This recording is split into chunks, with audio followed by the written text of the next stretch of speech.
মেয়েরা সবসময় সত্য কথা পছন্দ করে কিন্তু বিশ্বাস করে মিথ্যাবাদীকে।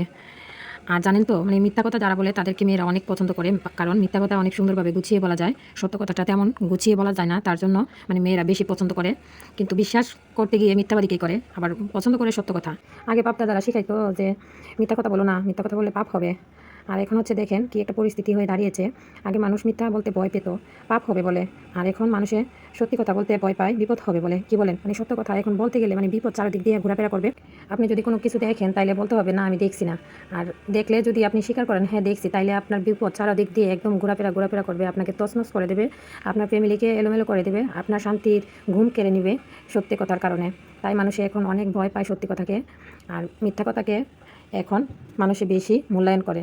আর হচ্ছে এখন মানুষগুলা বুঝছেন কীরকম, মাটির তৈরি মানুষগুলো কাগজের তৈরি টাকার জন্য বিক্রি হয়ে যায়। প্রয়োজন ছাড়া কেউ নেবে না খোঁজ। এই শহরের চেনা মানুষ হয়ে যাবে অচেনা রোজ।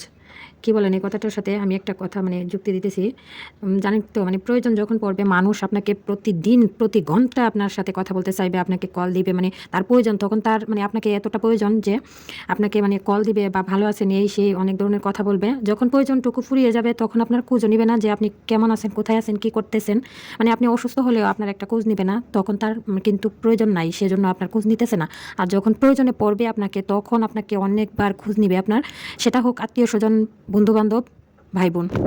যারা এতক্ষণ পর্যন্ত আমার ভিডিও মনোযোগ সহকারে দেখেছেন তাদেরকে অসংখ্য ধন্যবাদ। আর যারা পেজ থেকে দেখতেছেন তারা অবশ্যই আমার পেজটি ফলো দিয়ে রাখবেন, আর ইউটিউব থেকে যারা দেখতেছেন অবশ্যই চ্যানেলটি সাবস্ক্রাইব করবেন।